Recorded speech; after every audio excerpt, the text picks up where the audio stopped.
오늘은 출애굽기 40장의 말씀을 묵상합니다.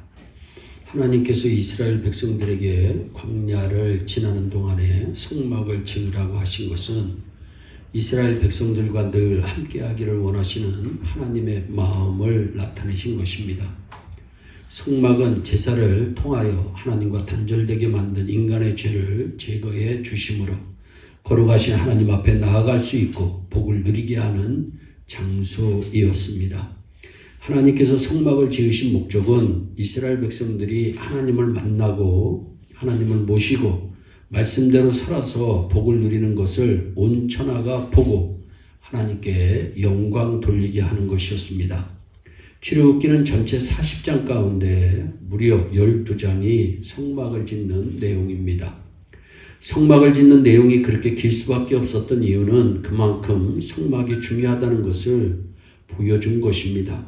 본문의 내용은 백성들이 성막의 기구와 텐트를 말씀하신 그대로 만들었더니 하나님은 이제는 성막을 세우고 그 안에 기구들을 배치하라고 하시는 내용이 나옵니다. 사람들이 하나님이 말씀하신 대로 하였더니 정말로 하나님은 성막에서 그들의 죄를 용서하셨고 날마다 그들과 함께 하시면서 복을 내려주셨습니다. 말씀 그대로였습니다. 말씀대로 행하시는 하나님을 찬양합니다. 따라서 하나님은 이스라엘에게 성막을 주신 것은 인간에게 주신 최고의 선물이었습니다. 이스라엘 백성들에게 가장 중요한 것은 하나님께서 성막을 주신 이유를 바로 알고 제사를 바로 드림으로써 하나님과의 관계를 회복하는 것이었습니다.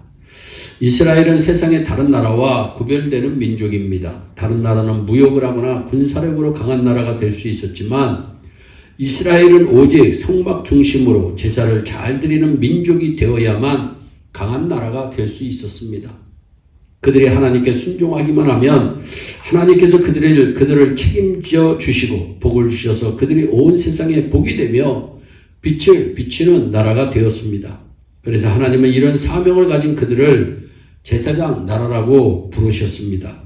오늘 이것은 우리 신자들에게 세상 사람들은 돈으로 권력으로 명성으로 복을 누리려고 하지만 우리는 하나님의 말씀을 바로 순종해서 하나님을 경외하는 겸손하고 올바른 삶을 살아감으로써 세상에 빛을 비추어 세상 사람들에게 하나님의 복을 전하는 제사장 민족으로 삼으셨다는 것을 가르치는 것입니다. 그런데 시간이 가면서 생각이 변합니다. 이스라엘 백성들이 가만히 보니 하나님은 언제나 변함이 없는 것 같고 세상은 급변하게 변하고 있었습니다. 언제나 동일하신 하나님만 따라가는 것보다는 급변하는 세상을 따라가는 것이 더 현명한 것 같았습니다. 그래서 이스라엘은 하나님을 버리고 세상을 따라 나섰다가 결국 망하고 말았습니다. 그것이 불행한 이스라엘의 역사입니다. 하나님은 오늘의 교회의 성막과 같은 사명을 주셨습니다. 우리는 교회가 무엇을 하는 것인지 깊이 생각해야 합니다. 교회는 세상에서 무엇을 가져다가 배우는 곳이 아닙니다. 교회는 세상과 나란히 가는 것도 아닙니다. 교회는 하나님의 진리를 보관하고 선포하는 것이며 하나님의 귀한 영광을 담는 그릇입니다. 그런데 우리에게도 무서운 유혹이 있습니다. 그것은 바로 하나님의 말씀만으로는 만족하지 못하는 욕심입니다. 그런데 하나님은 오직 말씀만 붙들고 죽으라는 것처럼 말씀하고 계십니다. 저는 이 시대에도 교회가 세상의 유일한 소망이요 희망이라고 믿습니다. 그 근거 중 하나는 아수르 군대가 예루살렘에 쳐들어왔을 때 하나님께서 이사야 선지자를 통해서 주신 말씀이 있습니다. 하나님은 그때 아수르 왕에게 이스라엘은 하나님의 눈동자이기 때문에 결코 예루살렘을 건드려서는 안 된다고 경고하셨습니다. 그러나 아수르 왕은 사마리아나 예루살렘을 똑같이 생각했습니다. 왜냐하면 같은 이스라엘 민족이고 사마리아가 예루살렘보다도 훨씬 더 강했기 때문에 이미 사마리아를 함락시킨 뒤였기에 예루살렘을 아주 얕보고 순종하지 않았습니다. 이사야의 경고를 무시했습니다. 그러나 사마리아에는 성막이 없지만 예루살렘에는 아직 말씀 따라 예배를 드리는 성막이 있습니다. 그래서 예루살렘을 공격하면 네가 죽는다고 이사야 선지자가 경고한 것입니다. 아수르의 왕이 이 말을 무시하고 예루살렘에 쳐들어왔다가 결국 하룻밤에 18만 5천 명이라고 하는 어마어마한 군대가 몰살당하는 비극을 겪습니다. 오늘 우리는 교회가 예루살렘이라는 것을 믿어야 합니다. 바른 말씀이 선포되고 그 말씀을 지키려는 성도가 한 명이라도 있는 교회는 하나님께서 함께 거하시는 예루살렘입니다. 하나님은 성막을 정월 초 1일에 세우라고 말씀하셨습니다. 여호와께서 모세에게 말씀합니다. 너는 정월 초 1일에 성막 꼭 회막을 세워라. 모세가 그같이 행하되 여호와께서 자기에게 명하신 대로 다 행하였다.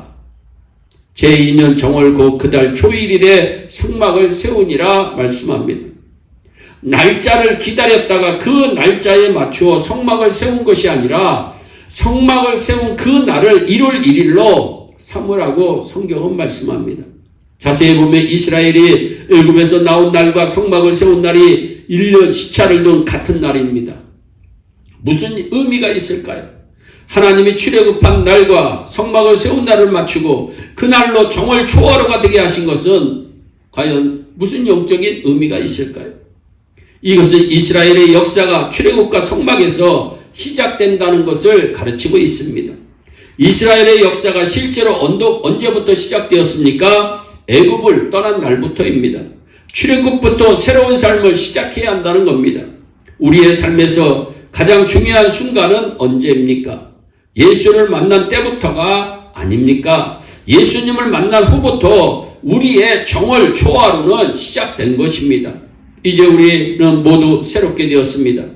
고린도후서 5장 17절입니다. 이전 것은 지나갔으니 보라 새 것이 되었도다. 아멘. 우리는 말씀을 따라가야만 합니다. 하나님은 오늘 우리들도 하나님을 따라가되 하나님의 말씀을 따라가는 과정에서 하나님을 체험하는 복을 누리시기를 원하시고 계십니다.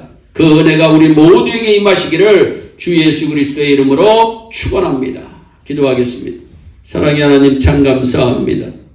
시대가 변했을지라도 우리 예언의 성도들은 하나님의 말씀 붙들고 하나님 중심, 교회 중심, 말씀 중심으로 사는 은혜가 임하게 하여 주옵소서. 감사하고 예수님의 이름으로 기도하옵나이다. 아멘. 오늘도 주 안에서 승리하는 복된 하루 되시기를 바랍니다. 감사합니다.